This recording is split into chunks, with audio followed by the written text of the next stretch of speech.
Hey, it's Todd from the Bob and Sherry Show. This is day 3 of Live in the Vineyard. We're hanging out at Ragusa Winery in Napa Valley. This has turned out to be a phenomenal weekend here. And we're hanging out with our good friend Lukas Graham. He just performed. He put his t-shirt back on because when he performs live, he takes his shirt off. And as you can see, if you were singing in this heat? I know, Woo! man. It has been like it's November. It's not supposed to be like this. I got like this burn from the last couple of days just being out and about. So, but I mean, I'm from a country where it's freezing cold at the moment, so I'm just enjoying every bit of sun I can get. Now, is your family back home? Are they back home? Family's back home. Yeah, I'm only out for 16 days. I don't want to bring them out just for hassle and stress. Right. And I've been flying back and forth, LA, New York, San Jose, San Francisco. Now we're up here. Right. So it's you need to remember that it might be nice for me to have my family close. Right. But if it's more stressful than good for the family, then I'm just going to have to live without. Absolutely. And so you're not going to be posting pictures on social media showing them how beautiful it is out here in California right now or anything like that. You're not going to be rubbing it in and saying, look, hey, it's 80 degrees and it's sunny out here in California. It's that would be so evil. That would. It would be so mean. It is freezing. The first blizzard just hit Scandinavia now. And I mean, usually they don't hit before January. So right. November is a nice time to get a blizzard. So your first song you opened up with today was your brand new single. It's called Love Someone. And I love the way you explained it. Can you kind of explain to our audience that didn't get to see you here at Live in the Vineyard a little bit about your thoughts on when you wrote that song? Now that you're a father, you've got a family on your own now. Yeah, I mean, when we started touring America, I was writing these songs about what if and what about when I become a father and a family and all these things. And like the first time we met each other here at Live at the Vineyard 3 years ago, it was a year before I became a father. Right. And I hadn't toured the world and I hadn't become a dad, but I'd written the song 7 years about touring the world. And then now we got the kid, and I'm so afraid of losing her. Yeah. Like, I'm afraid of losing my family. If I'm a bad father, I'll lose my daughter. If I'm a bad husband, I'll lose my wife. If I'm not a good enough friend, if I don't tell my friends I love them and I miss them, I will lose them. They'll think I've forgotten about them. Right. As much as I'm gone, right? Right, exactly. And I don't know, I always wanted to be a father, but after I became a dad, it was like, yeah, reality check. Everyone says that. It surprised me how much, though. Right. Like, I was like, yeah, that's what they all say. And then I became a dad, and I was like, so this is basically what we all say? So now, are you one of the last of your friends or your family to grow up to have kids, or? I'm almost first in line. I mean, there's only one that's my age. Nikolai is exactly the age as me. He's got a daughter that's exactly the age as mine. Jonathan has 2 kids, 4 and 6. But otherwise, my sisters had kids after me. Right. Some of my friends had kids later.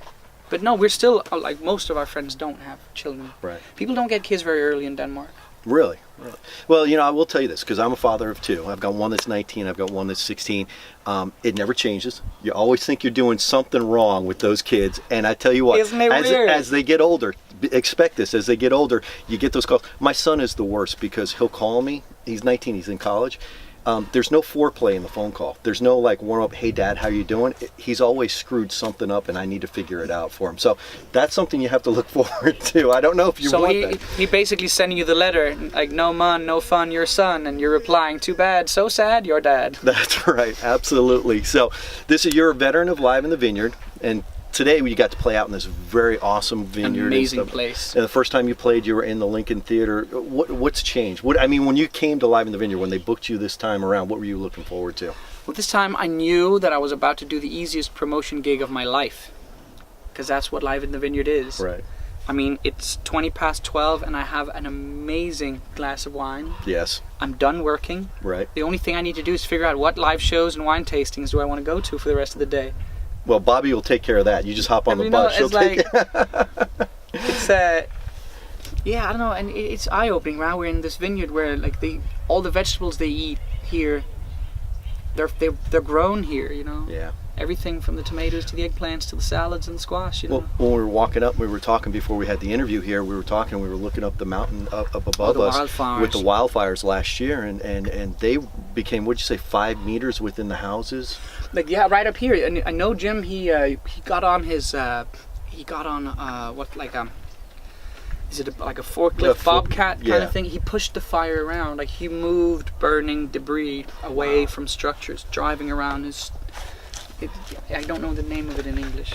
It has like a thing in the front. Like a Bobcat. Like a Bobcat. Yeah, like a little bulldozer. A little bulldozer. There That's the word for it. It's the same in Danish and English. Stupid me. No, it's all good. So let me ask you this. I was reading on Wikipedia, and I don't know how much Wikipedia is true because, you know, some people can put stuff on Wikipedia. 68% of Wikipedia is true, roughly. You know, I learned this too. Is I was talking to an artist one time, and they said, yeah, we went to go change some information on Wikipedia, and Wikipedia denied us changing information because we couldn't verify who we were. He's like, I am that artist, and they were like, no. So you were a child actor for a while. I acted as a child. How was that? Did you? What I remember was fun. I mean, it I don't know. It's always nice to do something out of the ordinary, to switch it up a little bit, and I think that's what I felt as a kid. It was fun to do something different than just going to school. Right. So you were always drawn to the arts. I was always drawn to doing something. I mean, I studied law until I got my record deal. Like the whole idea of like making a difference for someone else, you know. Right. And so I was going to study law and become a music lawyer, or work with like environmental issues or something. Then I got my record deal and I was like, fuck this. Sorry. No, it's all good. You can bleep that out. I was like, boop this. I can hire lawyers now. Absolutely. So we'll do rapid fire questions. Yeah. Okay. Now that bring it on. you've got the baby, do you have pets? No. No pets. If you had pets, are you a cat or a dog person? I'm a cat person. All the way. The thing is that pets that you need to feed, Yeah. I don't get that. The point is that there's like, they should be able to get their own food. Gotcha. No. Other people can have pets. I love dogs, I love pets, I love animals. I just don't want any myself. Yeah. You don't want to be strapped down to them.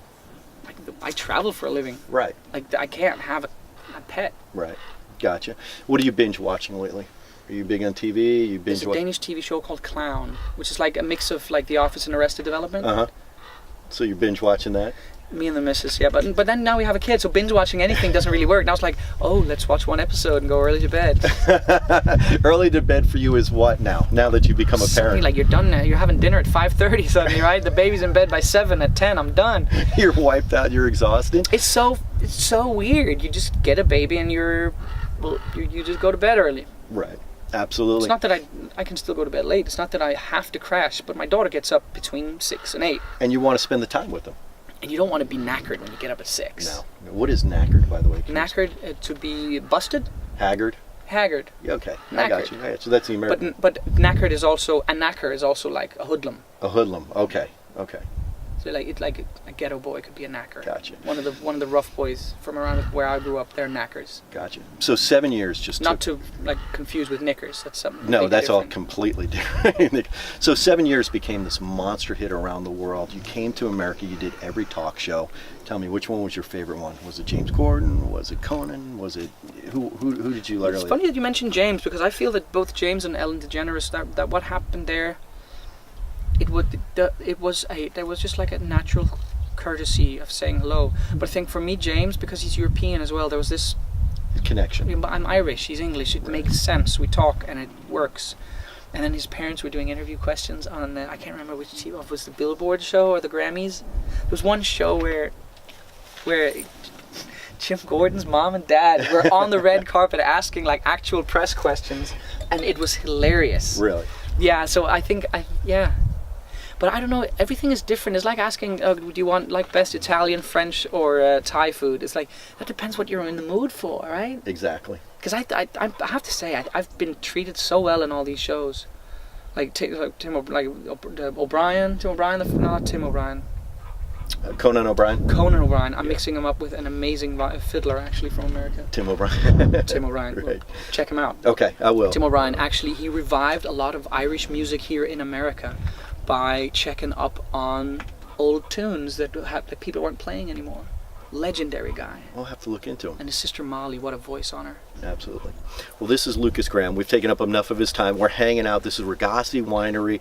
It's live in the vineyard. It has been an incredible experience. Thank you so much for your time. Thank you guys for taking some time out of your life. I mean, appreciate Regossi.